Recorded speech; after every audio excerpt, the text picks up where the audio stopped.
The face of homelessness has changed.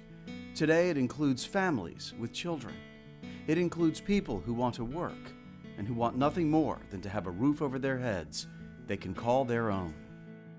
Those faces are reflected in the mission of HomeAgain, a different kind of shelter with a singular focus of ensuring the people who come to us will soon find themselves and their families home again. The stories of people who have found themselves without a home are as varied as the people themselves. We were homeless for 2 years before I actually got in contact with HomeAgain. We moved from place to place to place to place. I put in several applications at several apartment complexes. I got denied.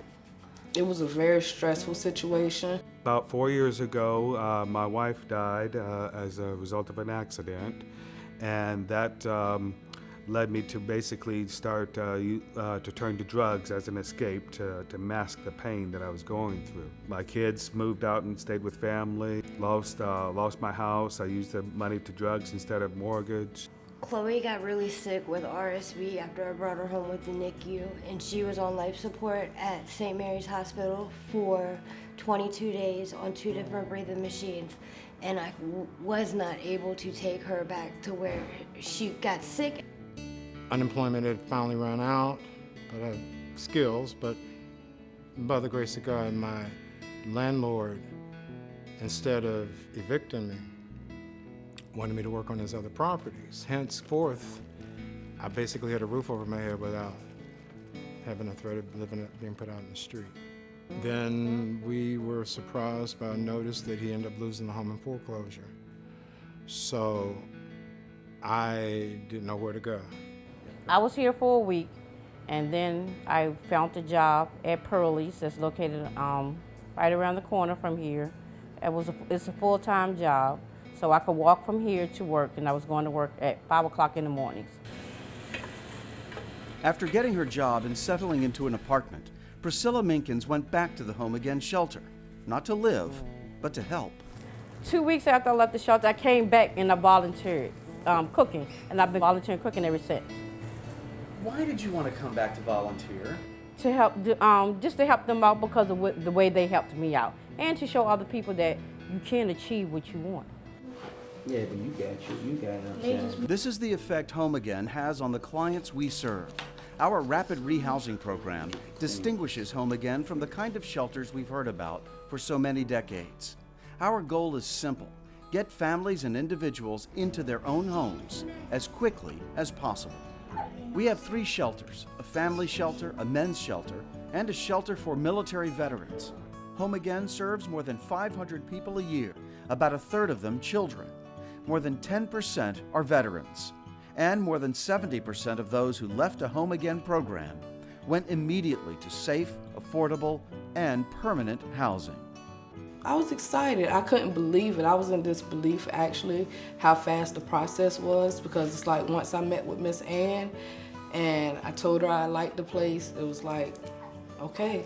She did her inspection. I went to meet with the landlord, and we was moving in. But the first couple of days, it was more disbelief. Like, it was disbelief because we had been homeless for so long. She submitted my application last Friday. Friday afternoon, they called me for my appointment this morning to go to North Oaks. It's that fast. It's that fast. Ready to go and see what our new place gonna look like? Yes. All right. I put the application in. Had it be me on my credit and just my credit alone, I don't even see him giving it to me. But the next day, they had approved me. So I mean, that's just how fast that was, and I just think that was just basically dealing with HomeAgain. They took me in and we had an interview. I had to get a tetanus shot, ran over to the hospital and got it, came back over here. I had a bed and I had a roof over my head. We take pride in our commitment to treating each individual who we encounter with respect and dignity, meeting them where they are and encouraging them to dream and consider a brighter future. It's a simple but highly effective concept. A lot of people, when they come in, they haven't dealt with some of the trauma that they've had in their past, and that impacts them as adults. And so when they come in and I do their initial intake, I touch on some of those things a little bit, and like, well, how have you been dealing with that? Are you receiving treatment for that? And it's not something that we can make them do, but it's just suggestive, like, sounds like you're still having a hard time dealing with that. Why don't we look into what we can do, what community referrals we can give you in order to address those issues, because until you tackle that, you're not going to be able to move past whatever it is that you're dealing with, and you're going to keep making those bad decisions. She made sure before I got out that house that I did get connected with my therapist to make sure I got grievance counseling, because she didn't want it to hinder my new place in no way, shape, form, or fashion. She basically just made sure I was connected to everybody I need to be connected with to make sure I can maintain this residence and not be homeless again. The weight that was on my shoulders from the day that I came in here to now, it just lifted. I'm able to look forward. I wake up with a sense of hope now that I know I'm going to be productive today. I do know at the end of the day I've succeeded a goal that I've had for the day. Being here has given me a new perspective on life. Very appreciative of the community pitching in, because you hear that cliche, like it takes a village, and we need that here.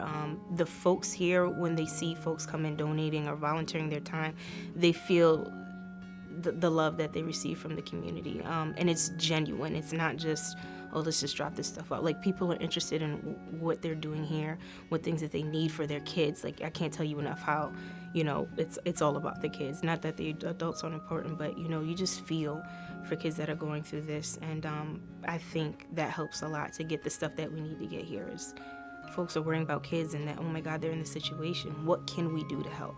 And in the words of HomeAgain client Ralph Weaver, a writer, an artist, and a poet, a new outlook lifts him from the despair he has felt for so long. The past has passed. We cannot change what has gone before. Yet from first to last, from there to here, we change ourselves and live once more.